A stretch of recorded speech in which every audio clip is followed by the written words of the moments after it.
Et voilà, comme on vous avait promis qu'on allait avoir Dikembe Mutombo dans cette émission de Voice of America avec nous. Dikembe, bonjour, hein, merci. Bonjour Roger, bonjour. Merci beaucoup de nous recevoir ici à ton hôtel à Washington DC. D'abord, je commence par poser la question, comment s'est passé le voyage, hein? Eh bien, c'est bien passé, du fait que c'était un voyage spécial Oui, oui, qui avait l'ambition du lancement de NBA Afrique.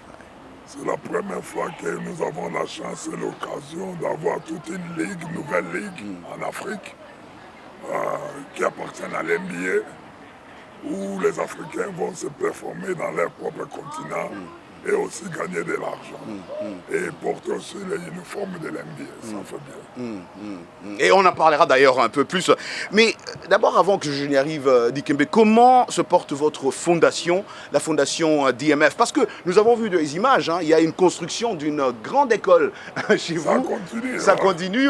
Après l'hôpital, on a vu même comment la fontaine. De l'eau. Oui, de plus de 50 000 litres, hein, encelés, si je suis plus exact. Mais Dikembe Mutombo n'arrête pas alors. Mais nous sommes une organisation non gouvernementale qui a pour but d'aider les pauvres. C'est pour cela qu'on essaie de faire de nos mieux, de contribuer à l'amélioration de la vie du peuple congolais. Ouais. C'est qu'on ne peut pas s'arrêter pendant que le monde continue à exister. Exactement, on ne peut pas s'arrêter parce que le monde existe, ça c'est bien dit. Alors, on a parlé, vous avez aussi parlé, vous avez mentionné la finale de Ball à Kigali, où vous étiez d'ailleurs présent, où les Amalek, je pense, ont gagné, hein, les Égyptiens. Les Égyptiens. Ouais, ils ont gagné. Alors, comment s'était-il déroulé d'après vous? C'était du grand succès pour nous. Wow. Ce sont des rêves, hein. Il faut avoir des rêves dans la vie. qu'un jour, quelque chose de plus meilleur va arriver. Et ça fait 30 ans qu'on a commencé ce projet. Ce n'est pas un projet qu'on a commencé hier. Beaucoup de gens croient que quand NBA a annoncé ça en 2021, c'était une histoire qui s'est faite dans quelques mois ici. Non. Donc le projet a commencé depuis... depuis... On a commencé depuis longtemps. Wow. On avait cette vision que comment pouvons-nous faire pour établir une ligue en Afrique où les enfants auront la chance de jouer, de se performer dans le même niveau que de l'NBA ici. Mais pas parce que tout le monde n'aura pas la chance d'aller en Amérique et aller se performer ou en Europe, à l'NBA ou en Europe. Ouais. Mais il faut chercher à voir que les talents qui vont rester en Afrique, qu'est-ce que nous allons faire avec eux? Il faut créer une institution, une ligue où ils vont performer très bien. Et on a fait ça. Et on a investi au moins plus d'$1 milliard. C'était très bien. Wow. Et du coup, pensez-vous que cette, The Ball a une longue vie et ça pourra continuer, vous pensez? Malgré les challenges ou les difficultés. Oui. Avoir des matchs, être distribués et télévisés en moins de plus de 245 pays, ça montre que l'avenir est très bon comme elle est en train de penser. Wow. Et le paix qu'on a collecté, ça nous promet déjà. Oh, ça, c'est une bonne chose. Nous sommes qu'au début. Oui, parce qu'il y a beaucoup de gens qui m'ont posé cette question. On dit quand Roger, tu auras dit mais pose la question, est-ce que, parce qu'on a comme, n'oublie pas, il y a des choses qui commencent et des fois qui ne continuent pas. Les gens ne doivent pas oublier que l'Afrique, c'est un continent plus jeune que le reste du monde. C'est vrai. C'est un continent qui a au moins plus de 750 millions de jeunes en dessous de 24 ans. Ouais. Et la population africaine maintenant est au moins quoi? À 1 milliard, à peu près. 500. Oui, exactement. Et nous projetons d'ici 2025, la population ira jusqu'à 2 milliards de personnes. Ouais. Bon, qu'est-ce que nous allons faire avec tous ces jeunes-là qui vont c'est ça la question, est-ce que l'Afrique est préparée? L'Afrique de demain. Oui. Qu'est-ce que nous sommes en train de préparer pour eux? Pour que l'Afrique puisse se développer, il faut créer au moins plus de 20 millions de travail chaque année, Roger. Pour que l'Afrique ne soit pas déstabilisée avec des gangsters, des guerres, tout ça. Et vous pensez qu'une chose pareille... Nous aurons des problèmes en Afrique. Ah bon? Et j'en suis sûr que je suis très fier de me retrouver devant vous aujourd'hui étant l'un des investisseurs pas africains et investisseurs en Afrique qui essaient un peu de casser cette ligne-là où les jeunes Africains auront la chance de travailler dans leur propre continent, de traverser l'océan ou bien traverser la mer Méditerranée pour aller en Europe. Et c'est pourquoi l'Afrique aussi, hein, Dikembe Mutombo, je ne vous apprends rien, est trop fier de vous aussi pour ce que vous êtes en train de faire. Mais je vous dis, clairement, on a vu ce que vous avez fait dans plusieurs pays, pas seulement au Congo. On a vu ce que vous faites en Afrique du Sud et tout ça, on a suivi. Et n'oublie pas, Ouais. on a même la société Mutombo Kofi, ça, on doit en parler. C'est ce que je vous dis. L'Afrique, la porte du continent africain est ouverte à tout. Oui. On a tout. Ouais. Et nous essayons d'aller chercher les trésors qui se cachent en Afrique. L'Afrique, c'est un continent rempli de trésors. Et c'est à nous qui avons le courage et la volonté d'aller les chercher. Mais du coup, Dikembe, on se pose la question, oui, comme vous le dites si bien, l'Afrique, il y a tout. Et ces jeunes qui vous écoutent aujourd'hui se disent, mais oui, mais pendant tous ces temps, qu'est-ce qui s'est passé? C'était quoi le problème? Pourquoi l'Afrique? On me pose toujours cette question dans mes émissions, Dikembe. Qu'est-ce qui se passe en Afrique? Pourquoi on n'avance pas malgré qu'on nous dit que c'est un scandale géologique, l'Afrique? Il y a tout ça. Nous avançons maintenant. On ne peut pas juger l'Afrique d'hier. Il faut juger l'Afrique d'aujourd'hui et l'Afrique de demain. Et on nous apprend que pour avancer dans la vie, il faut regarder l'histoire. Ouais, nous regardons l'histoire. On sait ce que l'histoire nous apprend. Mais il faut regarder aussi aujourd'hui. Il faut regarder demain. Alors aujourd'hui, comme nous parlons là, on sait qu'on a déjà toute une ligue en Afrique du basket. C'est que si l'NBA a décidé d'aller investir plus d'1 milliard de dollars en Afrique, c'est qu'il y a des trésors cachés. Exactement. Il y a des hommes et des femmes qui ont l'habilité de se performer dans le stade et faire de l'argent et faire plaisir même aux téléspectateurs. Alors je ne sais pas pourquoi tous ces gens continuent à poser des questions. Qu'est-ce que venir à l'Afrique? Parce que tout le monde ne peut pas venir ici en Amérique à venir. Exactement.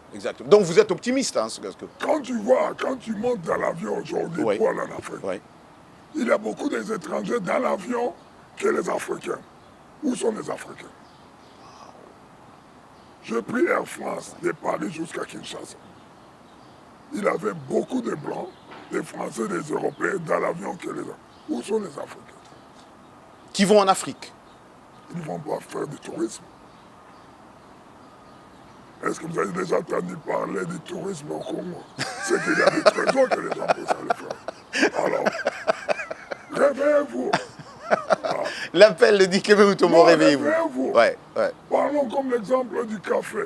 On n'a pas un noir africain qui se met dans la table où on discute le prix du café dans le monde. Aujourd'hui. Pourquoi pas? Pourquoi pas nous ne sommes pas inclus? Nous sommes toujours exclus. C'est la raison pour laquelle je me suis établi de créer une société de café Mutombo pour que nous puissions être là où on discute le prix de nos biens. Parce que le meilleur café vient du Congo. Pourquoi il n'y a pas un Congolais? Mais du coup Mutombo Coffee, c'est une compétition. Est-ce que Mutombo Coffee se rend compte qu'il y a des grands qui sont déjà là? Je ne citerai pas des noms ici pour en faire la publicité, mais vous connaissez Dikembe. Ce n'est pas facile pour Mutombo Coffee. Ça ne veut pas dire que tu ne peux pas participer dans la compétition. Avant que je puisse arriver à l'NBA. C'est ce que j'allais dire. Il avait des meilleurs joueurs plus que moi. C'est ce que j'allais dire. Il avait des Patrick Ewing, des David Robinson, des Hakim Olajuwon qui avaient fait des records. Il avait des Hakim Olajuwon, Magic Joe, Michael Joe. Cela ne m'a pas empêché, moi, Mutombo aussi, de venir jouer. Il faut avoir la foi. Comme on dit en anglais, you have faith. Without faith is impossible. Si tu n'as pas la foi, tu ne peux pas réussir dans la vie.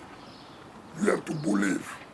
Alors il faut avoir cette foi que non, je vais aller là-bas, je vais faire des mémés. Si ça va me prendre même 10 ans, nous allons arriver. Nous allons arriver, c'est la phrase de Dikembe Mutombo qui est mon invité aujourd'hui. Je voulais revenir sur une question sur le café, mais on va peut-être revenir vers la fin. Mais la plus grande nouvelle, Dikembe Mutombo, c'est Est-ce que vous faites partie, vous avez mentionné un peu, faites partie des investisseurs aujourd'hui de ce grand projet NBA Africa Bon, il qui y a est aussi le tombé. projet de mine, n'oubliez pas. Oui, exactement, le projet des mines aussi, on en parlera. Mais cette nouvelle est tombée. Dikembe Mutombo, c'est encore une fois une fierté pour l'Afrique, c'est encore l'Afrique qui gagne. De quoi s'agit-il exactement pour qu'on puisse comprendre ce projet NBA Africa? L'NBA avait une vision de créer une ligue en Afrique. Mais pour que cette ligue puisse réussir, il fallait inclure les Africains comme étant des investisseurs. Parce que c'est leur continent. Ça leur appartient. NBA n'a pas voulu prendre tout. Et aussi, inclure ceux qui ont participé à la vision de cette ligue. Ceux qui ont participé dans l'encouragement de tous ces jeunes qui ont tenté de jouer au basketball en Afrique aujourd'hui. Elle n'en avait que 3 et 4. On avait le pauvre Manout Ball qui n'est plus avec moi, mon frère Manout. On a mon frère Hakim Alajouan qui nous a ouvert la porte, qui nous a donné cette vision que tous les Africains peuvent se croire qu'un jour on peut jouer à l'NBA. On a Louaden, on a Serge Baka, on a Biombo, il y a encore beaucoup de jeunes. Et là, cette année même, nous aurons le petit Congolais Jonathan, Jonathan, ouais. qui sera parmi les meilleurs d'être choisi dans le draft de l'NBA. C'est que l'avenir est très bon pour les enfants africains. Et l'NBA a voulu que les 3 meilleurs, les 3 premiers Africains soient inclus. Parce que c'est grâce à eux, beaucoup de jeunes ont suivi ce chemin. Et je suis fier aujourd'hui du fait que l'NBA m'a inclus parmi des investisseurs. Qu'est-ce que ça vous fait personnellement quand ils vous ont inclus comme ça, qu'est-ce que ça vous fait vous personnellement? Vous devez être fier d'Ikembe de ce que vous avez quand même. Je suis très fier. Ouais, ouais. Et ça montre que du respect que les autres en ont envers moi. Et l'amour aussi. Et du fait que j'ai beaucoup contribué au continent d'Afrique, j'ai beaucoup contribué à l'amélioration de la jeunesse africaine. Et j'ai beaucoup contribué aussi pour l'avenir de nos jeunes. Et je les ai donné beaucoup d'espoir que l'Afrique de demain sera une Afrique de plus meilleure que l'Afrique d'aujourd'hui. Vous restez vraiment attaché à ce continent-là. En tout cas, parlons maintenant des investissements, des mines. De quoi s'agit-il? Parce que je ne sais pas si vous avez suivi sur les réseaux sociaux, tout le monde s'est dit, mais Roger, qu'est-ce que Dikembe fait dans les mines maintenant? C'est quoi exactement? Il y a eu une polémique, il y a des gens qui polémiquent. Mais au début, là, avant de commencer, Roger, nous avons dit que l'Afrique, c'est un continent rempli de trésors. Oui, exactement. Un scandale géologique, comme on l'apprenait. Il y a tout sur le plan agriculture, sur le plan sportif, sur le plan minier, il y a tout. Même les compagnies aériennes, il y a tout. La porte est ouverte. Mais on n'est pas représenté. On n'est pas représenté. Et quand vous dites représenté au milieu international, c'est ça? Dans le milieu international? Même au milieu africain, même tu parles. Ok. Disons par exemple. Vous partez aujourd'hui à Kinshasa. La plupart des hôpitaux privés ne sont pas des hôpitaux congolais, ça appartient aux étrangers. Pourquoi pas des Congolais? Beaucoup des meilleures écoles, même au Congo, sont des écoles faites par l'argent des étrangers. Pourquoi pas il n'y a pas un Congolais? Pourquoi il n'y a pas des Africains? Pendant que l'Afrique possède 70% des réserves du cobalt et du cuivre. Si c'est 65% des réserves du diamant, 75% des réserves du platon, je continue à citer. Mais qui vendent ce produit-là sont des étrangers. Quelles sont des compagnies qui substraitent tous ces minéraux et amènent ça à l'étranger? Ce sont les étrangers. Pourquoi pas nous? Et c'est la raison pour laquelle j'ai créé toute une force là, capitale, de collecter au moins 1,7 milliard et pour aller investir dans mon pays et créer du travail. Et c'est ce qu'on est en train de faire, de travailler avec le gouvernement congolais, afin que nous soyons, comme on avait dit, nous soyons représentés à la table. La dernière fois les Africains étaient à la table, c'était pendant la table ronde. Pendant la table ronde, les Africains étaient là. Les Congolais étaient là. Et pour après, discuter c'était tout. de leur avenir. On n'a jamais été encore invité à la table ronde. Et le moment est venu de se retrouver dans la table ronde. Où les prix de nos biens sont discutés. Un Africain ne connaît pas combien coûte son café à l'étranger. Un Africain ne connaît pas combien coûte même le prix de cacao à l'étranger. Les Congolais ne connaissent pas combien coûte même le prix de cuivre à l'étranger. On ne sait pas. Parce qu'on nous paye 200 $ par mois pour travailler. C'est tout ce qu'on connaît. Travailler ici. Mais c'est votre sol qu'on est en train de faire sortir. Waouh, ça c'est un Dikembe complètement différent qui réveille maintenant la jeunesse africaine. Qui réveille cette jeunesse. Comme le vieux Tshisekedi avait dit, prenez-vous en charge. N'oublie pas. Non, tu vois, on a eu des vieux qui sont venus avant nous. Ouais. Les Mandela, les Tshisekedi, les Lumumba, les autres là. Ils savaient. Ils ont fait de leur mieux de réveiller la jeunesse de demain. Prenez-vous en charge. Le moment est venu.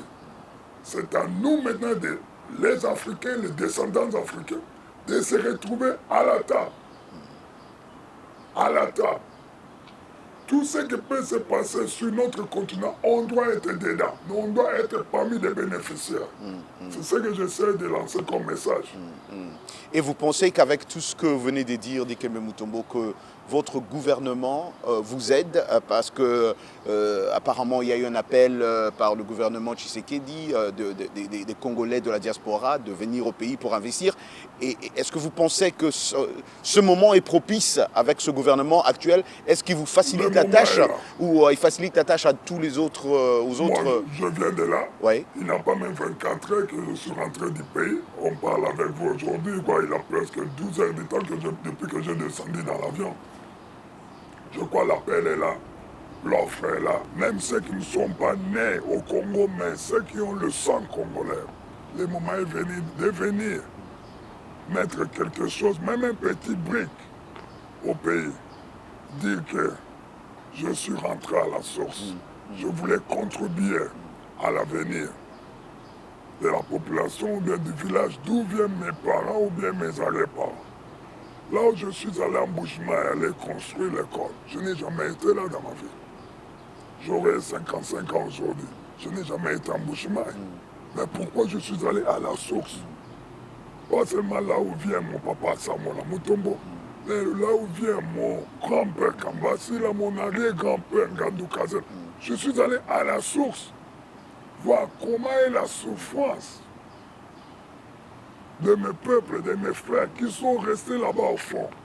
Comment est leur vie? Et je me suis demandé, qu'est-ce que nous, ma famille, la famille Mutombo, ici en Amérique, pouvons amener, d'améliorer un peu, parce qu'on ne peut pas améliorer tout. C'est impossible. D'améliorer un peu leur vie. Et je vis que l'éducation sera le numéro 1. Parce qu'on dit que l'éducation sera priorité. Oui. Parce que l'éducation a le pouvoir de changer le monde. L'éducation, c'est comme des armes que vous donnez aux enfants. C'est la clé. C'est la clé. C'est vraiment la clé. On a vu ce qui s'est passé avec vous ensemble. Vous étiez peut-être dans le coin, aux environs, à Goma. L'éruption volcanique. Wow. Quel message vous avez pour tous vos fans, tous vos frères et sœurs à Goma? Pour le moment, je voulais dire à nos fanatiques, tous ceux qui nous suivent, que le Congo est touché par cette rupture volcanique qui est en train de lancer des gaz toxiques à la population congolaise. Et nous prions beaucoup pour nos frères et sœurs qui sont pas pieds dans cette côté de l'Est. Et même la Fondation Mutombo, nous sommes en train de calculer qu'est-ce qu'on pouvait leur emporter comme soutien. Parce qu'il a eu déjà eu l'appel du gouvernement. Oui, exactement. À tous ceux qui ont quelque chose. Oui, on a vu l'appel du président. Le président appelle à tout le monde qui ont quelque chose de faire ce qu'il peut faire pour nos frères et sœurs. Parce qu'il a un proverbe. Il n'y a pas un proverbe, il y a un docteur africain qui vient de Namibie une fois pendant la conférence du Sud en Afrique du Sud, il avait dit que s'il y a un problème, effectivement, une partie de la société, ça devient le problème pour nous tous. Donc ça affecte tout le monde, quoi.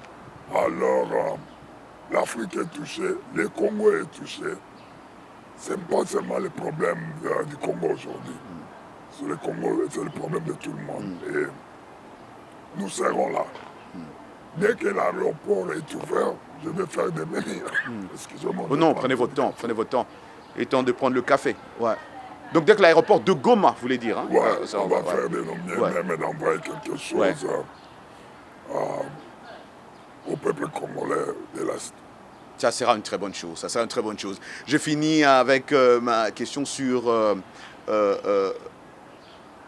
la progéniture d'Ikembe Mutombo, le fils Mutombo qu'on a vu, votre fils qui, hein, tout le monde en parle. Est-ce que c'est le demain il va à Georgetown, continue the legacy. Ah, ok. Il arrive à 10h20. À 10h20 il arrive. Waouh, qu'est-ce que ça vous fait hein, de voir la progéniture Mutombo qui continue? Oh, c'est bien. Cela veut dire que... C'est Ryan, n'est-ce pas? C'est Ryan Mutombo. Ouais. Cela veut dire que ma femme et moi, nous avons fait de nos miens d'enlever nos enfants et leur donner l'opportunité, ce que nous n'en avions pas,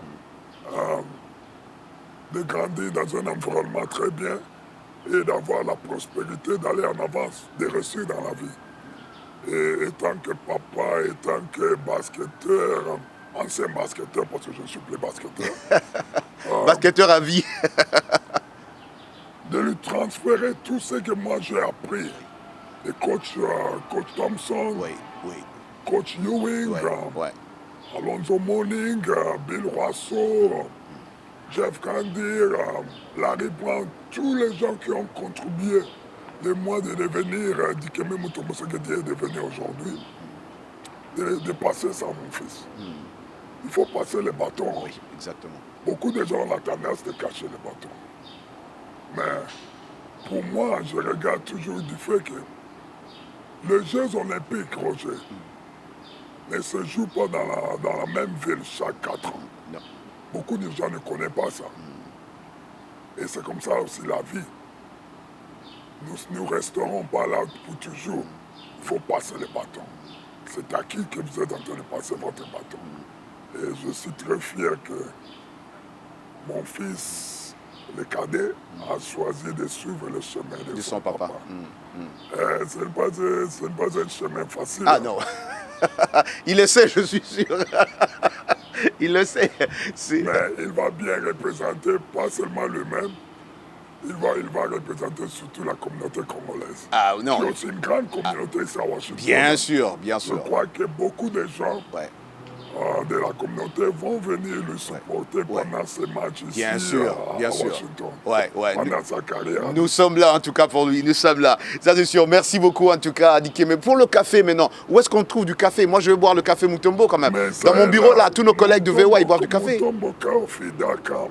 Ça est là, vous pouvez avoir votre café dès demain. Dès demain, en commandant. C'est seulement $20. Ben, moi, je vais commander pour nos collègues de VOA Afrique. $20, c'est facile, $20. Mutombo Coffee, d'accord. Facile à commander. Dikembe. Et supporter parce que tout ce que nous gagnons de notre café, nous supportons des femmes fermières qui sont dans l'est du pays. Okay. Parce que c'est de là où vient aussi votre café, n'est-ce pas? Ça vient du Virunga. Waouh, le bon café, comme on dit. Le meilleur café, pas seulement le bon, le meilleur café. Waouh.